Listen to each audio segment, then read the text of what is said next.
देवों के देव महादेव बहुत ही भोले माने जाते हैं, इसलिए उनका एक नाम भोलेनाथ भी है।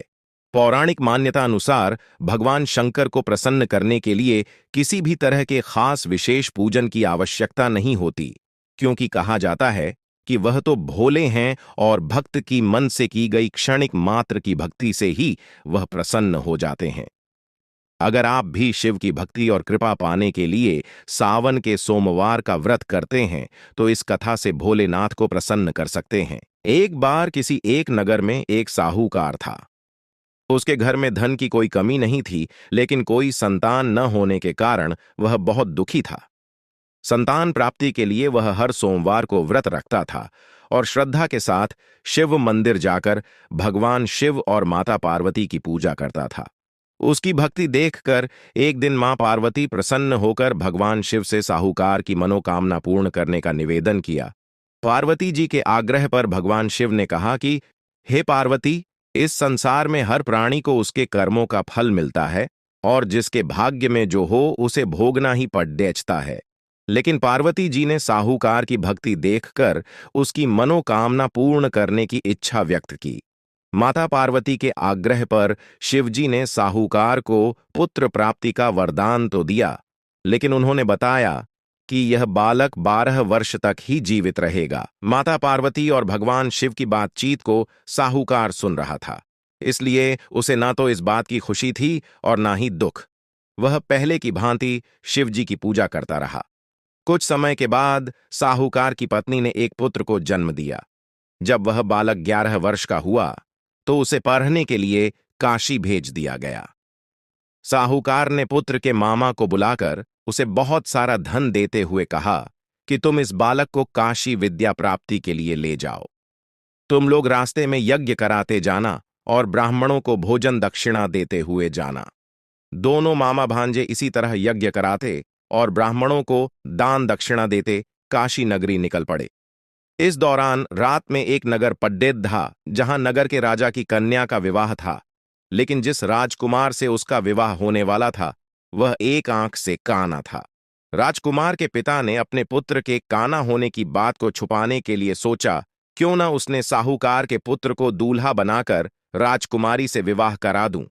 विवाह के बाद इसको धन देकर विदा कर दूंगा और राजकुमारी को अपने नगर ले जाऊंगा। लड़के को दूल्हे के वस्त्र पहनाकर राजकुमारी से विवाह करा दिया गया। साहूकार का पुत्र ईमानदार था।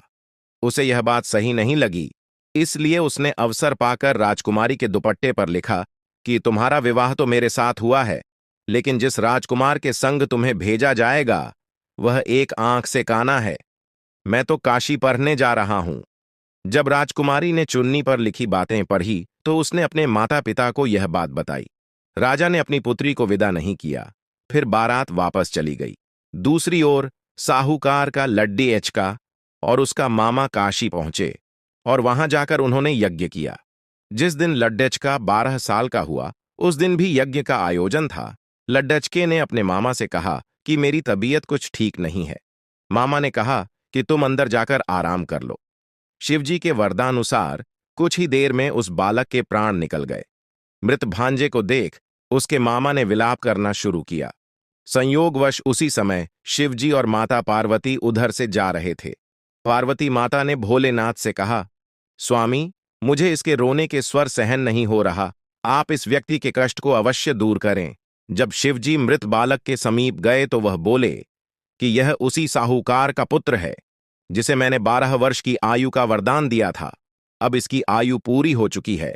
लेकिन मातृभाव से विभोर माता पार्वती ने कहा कि हे महादेव, आप इस बालक को और आयु देने की कृपा करें, अन्यथा इसके वियोग में इसके माता पिता भी तड्ढिप तड्ढिप कर मर जाएंगे। माता पार्वती के पुण्य आग्रह पर भगवान शिव ने उस लड्डेके को जीवित होने का वरदान दिया। शिवजी की कृपा से वह लड्डेका जीवित हो गया। शिक्षा पूरी करके लड़का मामा के साथ अपने नगर की ओर वापस चल दिया। दोनों चलते हुए उसी नगर में पहुंचे जहां उसका विवाह हुआ था। उस नगर में भी उन्होंने यज्ञ का आयोजन किया। उस लड्डचके के ससुर ने उसे पहचान लिया और महल में ले जाकर उसकी खातिरदारी की और अपनी पुत्री को विदा किया। इधर साहूकार और उसकी पत्नी भूखे प्यासे रहकर बेटे की प्रतीक्षा कर रहे थे। उन्होंने प्रण कर रखा था कि यदि उन्हें अपने बेटे की मृत्यु का समाचार मिला तो वह भी प्राण त्याग देंगे। परंतु अपने बेटे के जीवित होने का समाचार पाकर वह बेहद प्रसन्न हुए। उसी रात भगवान शिव ने साहूकार के स्वप्न में आकर कहा, हे श्रेष्ठी, मैंने तेरे सोमवार के व्रत करने और व्रत कथा सुनने से प्रसन्न होकर तेरे पुत्र को लंबी आयु प्रदान की है।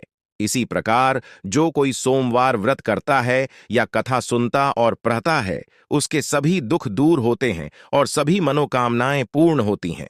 इधर